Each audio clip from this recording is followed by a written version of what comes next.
Estaba hace unas 2 semanas atrás leyendo acerca de un evento que ocurrió en 1994.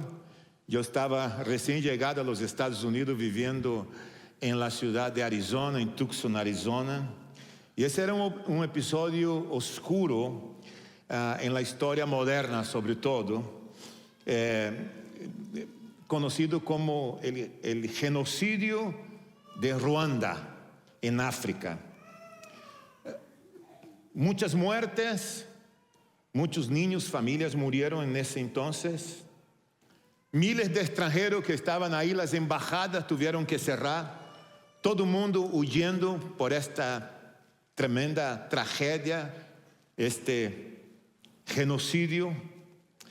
Las embajadas cerraron las puertas y se fueron. Pero ocurrió algo interesante con el embajador de Suecia.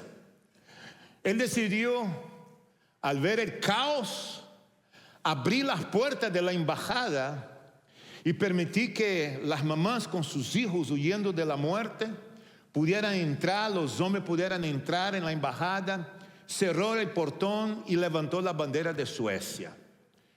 Cuando los abusadores, los que estaban matando a esas familias, intentaron entrar en la embajada, no pudieron.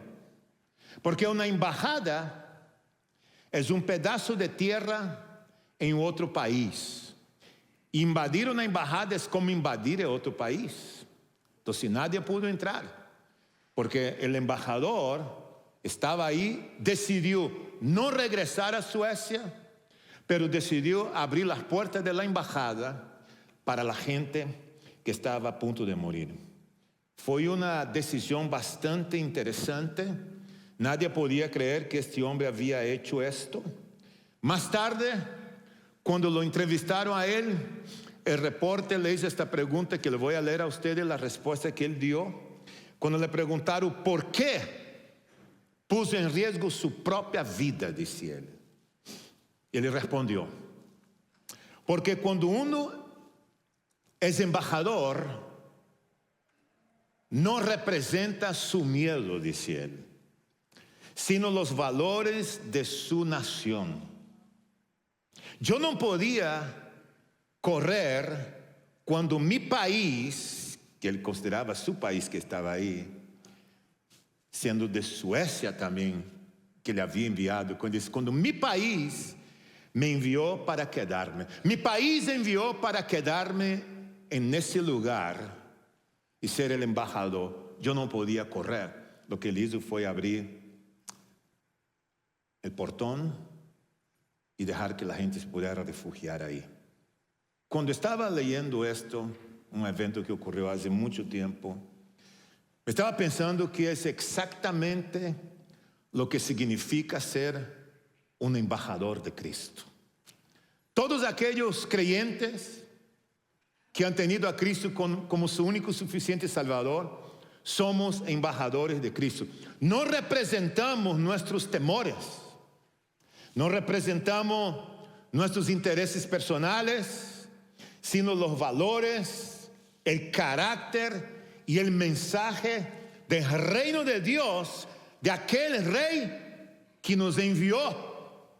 Y en medio de las crisis, de las pruebas, de la tentación, nosotros no corremos. Nosotros nos mantenemos firmes como embajadores, representando a nuestro Señor Jesucristo. Y nos mantenemos firmes en su amor, firmes en su verdad, confiando en su cuidado y en su protección. De manera que si tú no sabías, caballero, señora, señorita que me escucha, si tú no sabías, tú eres un embajador de Cristo. Tú representas una nación en la tierra.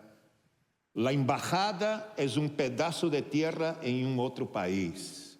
El embajador representa aquel país en este país. El embajador está ahí para defender los intereses del país. Él fue colocado para esto. Por eso la mayoría de nosotros que estamos acá, o quizás todos los que estamos acá, tenemos una embajada de nuestro país en los Estados Unidos, como tenemos una embajada de los Estados Unidos en nuestro país. Pablo, en el texto que vamos a leer, dice que nosotros somos embajadores de Cristo, escogidos para ser embajador, y en una posición de embajadores que somos, tenemos varias funciones. De manera que yo quiero leer contigo, en la continuación de nuestra serie, estudiando 2 Corintios, y pensando que como Cristo nos hace sus embajadores. 2 Corintios, en el capítulo 5, empezando en el verso de número 11. Escuchen, por favor, lo que dice la palabra de Dios.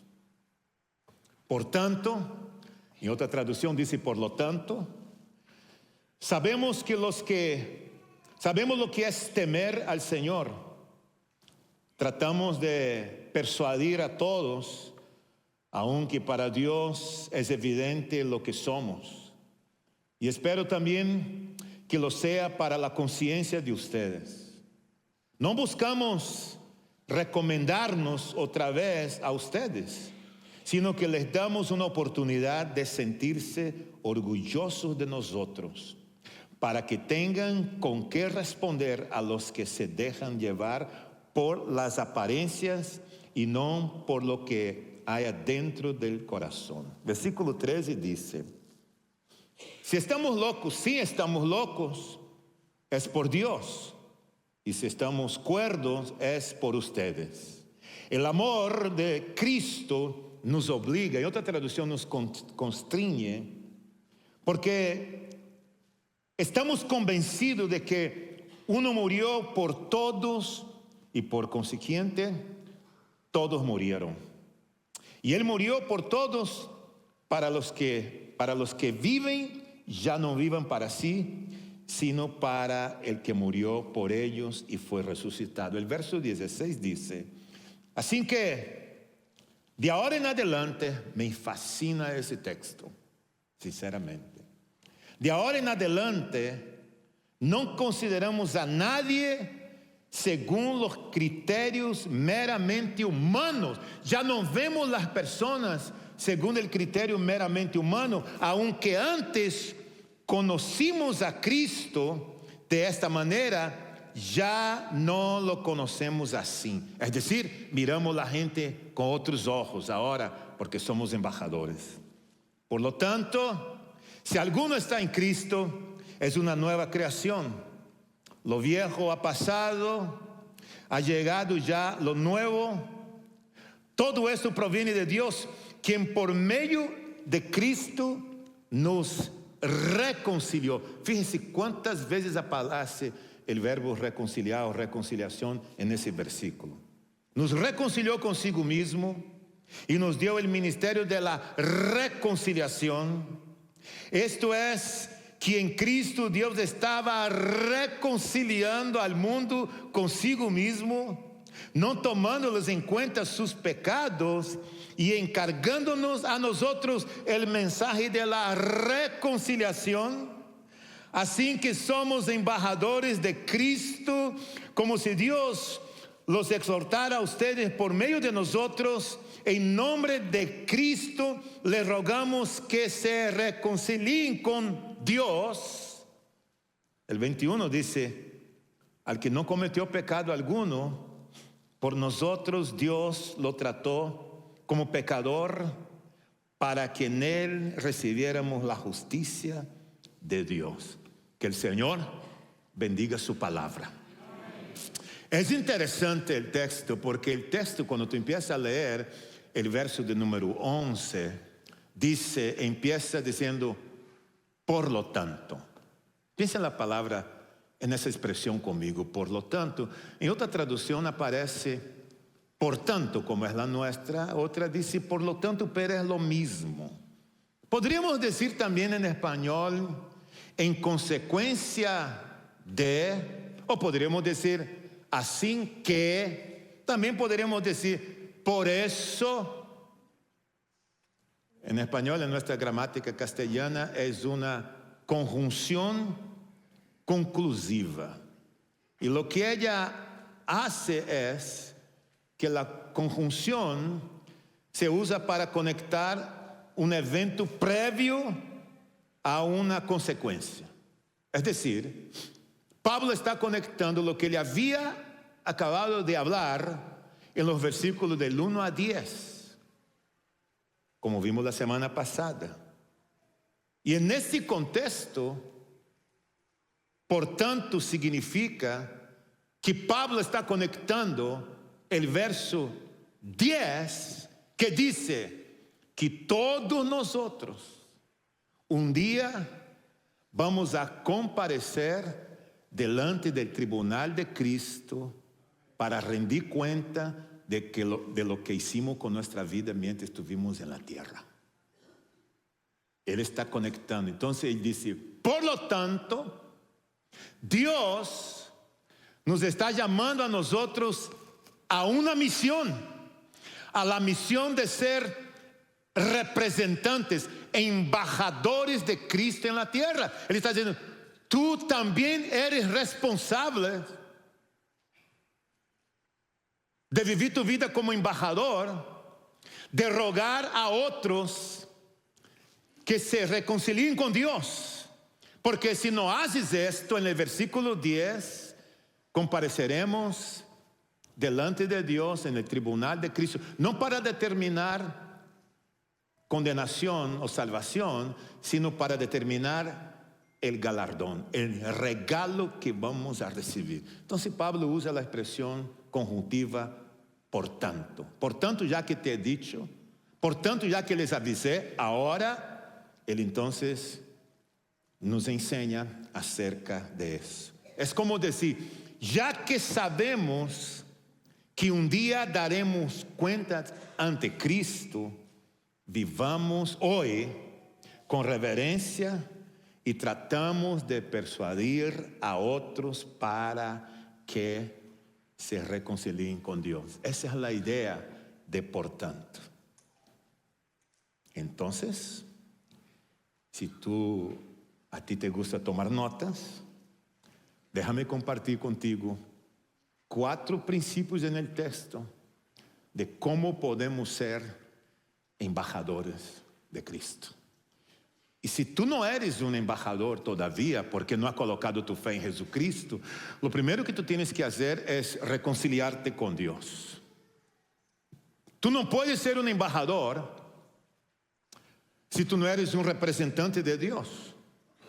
Para poder representar, tú necesitas reconciliación con Dios, es lo que dice. Y la palabra reconciliar o reconciliación, ¿contaron cuántas veces apareció en el texto?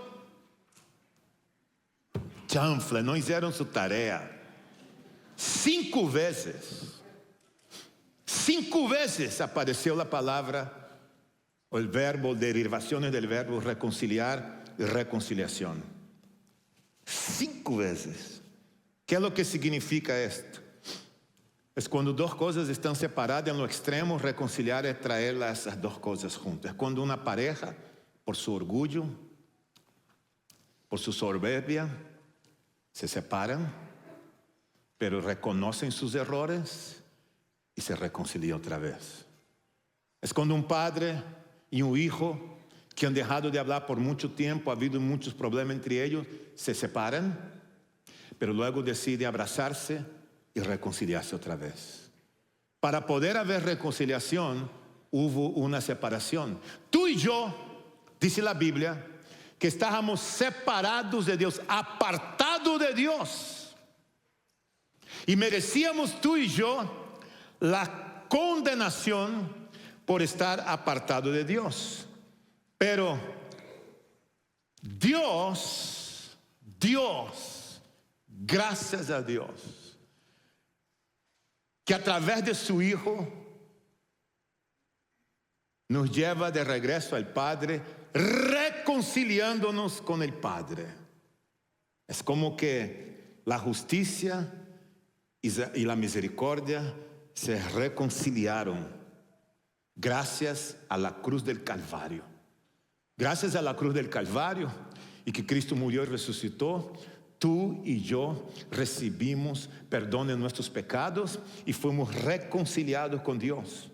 Y esto ocurre justamente cuando tú colocas tu fe en Jesucristo. Porque la Biblia dice en Romanos 8, 9, que si tú confesas con tu boca que Jesús es el Señor y crees en tu corazón que Dios lo levantó de entre los muertos, serás salvo.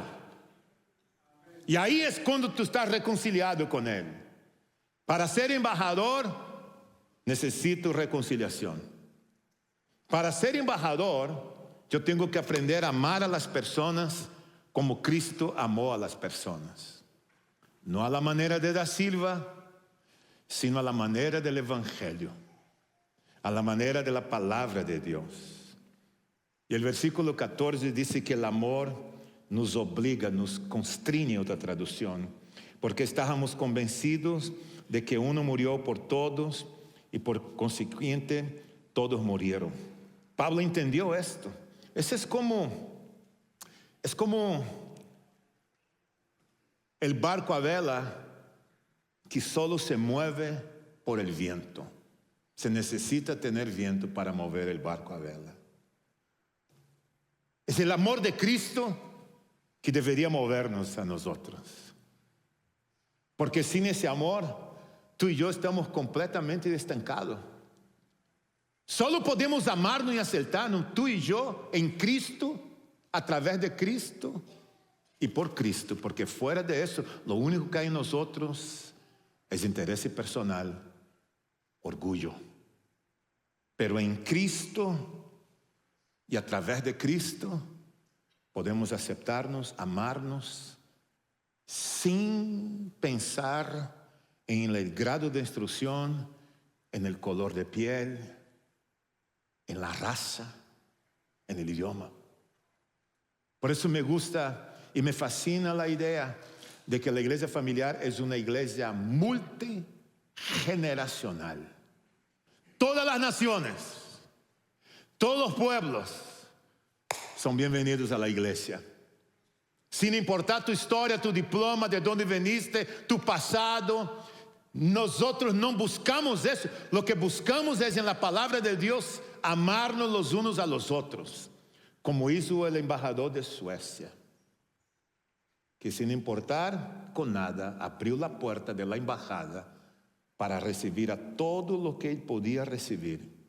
Es como Juan 4, cuando Jesús, el judío, llegó a la ciudad de Sicar y estaba ahí en el pozo, y vino una mujer samaritana a buscar agua.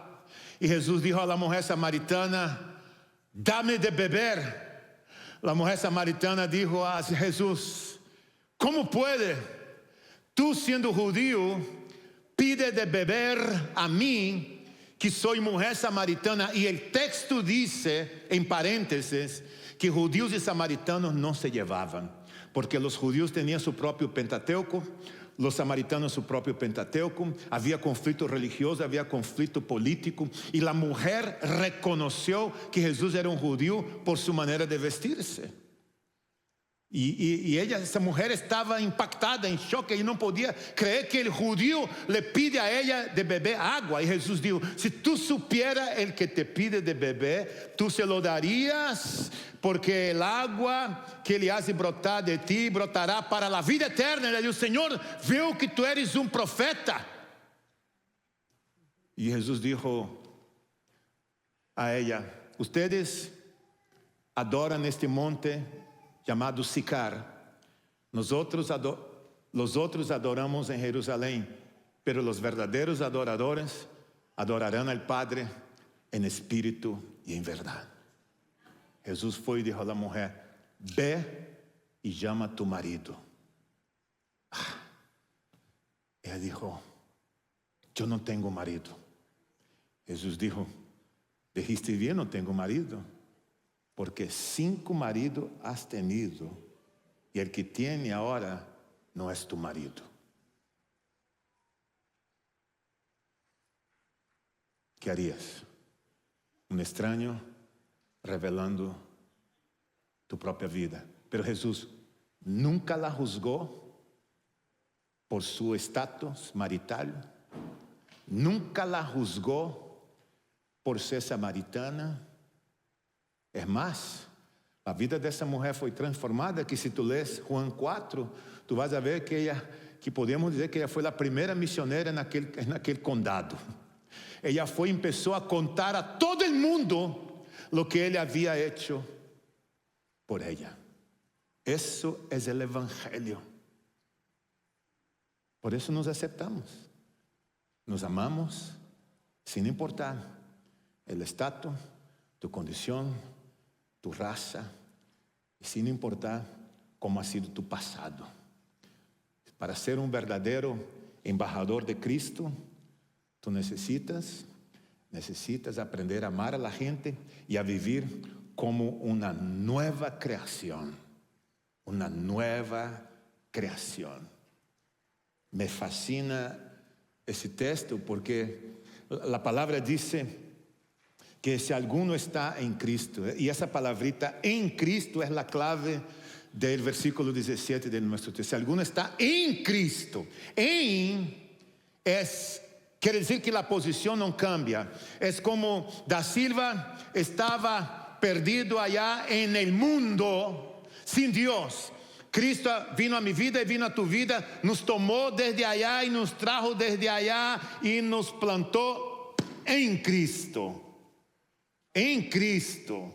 La posición es buena, la posición no cambia porque estamos en Cristo. Y ahora tu trabajo y mi trabajo es vivir nuestra vida como que estamos em Cristo. Já não vivo minha vida de acordo a minha cultura brasileira, a minha maneira de pensar de antes. Agora eu busco viver minha vida de acordo a lo que diz a palavra de Deus, em Cristo. E o término nova criação significa literalmente uma nova espécie de existência. É decir, algo que nunca havia existido algo. José, uma Maria, Pedro, que nunca havia existido algo. Não se trata de estar em Cristo de uma versão melhorada do viejo homem. Não. Não é uma versão melhorada de ti. Não. Sino de uma vida completamente nova, produzida por el Espírito Santo que está em ti. Então, há que haver cambios em tu vocabulário. Cambios em los lugares aonde tu frecuentas, cambios em tu vida, cambios internos, cambios externos. E a palavra diz que as coisas viejas han passado e aqui todas são hechas novas. Que é o que ha passado? Ha passado mi passado.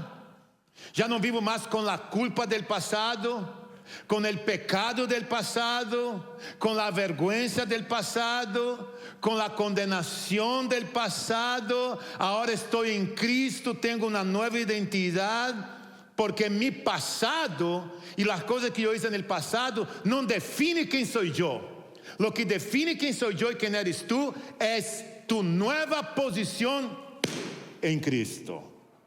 Estamos em Cristo. Somos uma nova criação. Nueva identidad, nuevo cambio, una nueva forma de vivir. Y me gusta mucho pensar en el verso donde Pablo dice que ya no conocemos a nadie según la carne, su apariencia externa. Es diferente ahora. Un cambio en el futuro, una nueva criatura. Por isso Pablo disse, se alguno está em Cristo, sí está. Porque se tu não estás, nada disso te sirve. Tem que estar em Cristo. E uma vez que tu estás em Cristo, que tu colocaste tu fé em Cristo, então agora tu invita a las pessoas a entregar suas vidas a Cristo.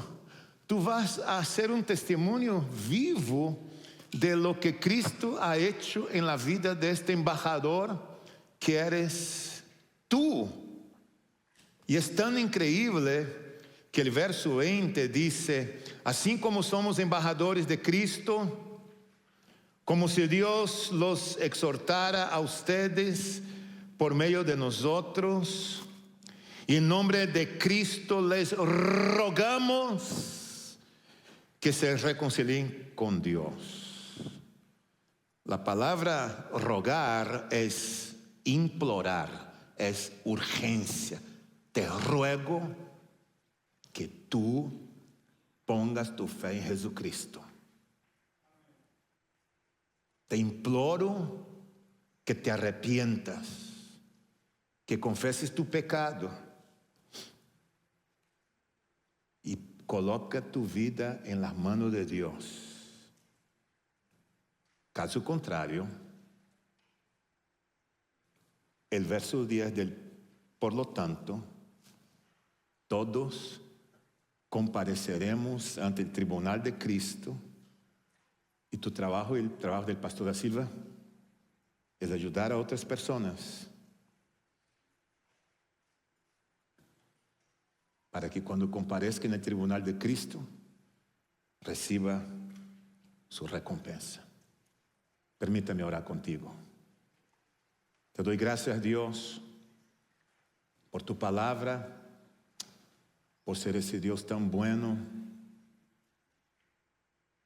y llamar a nosotros de embajadores de Cristo. Gracias por tu iglesia, en el nombre de Jesús. Amén.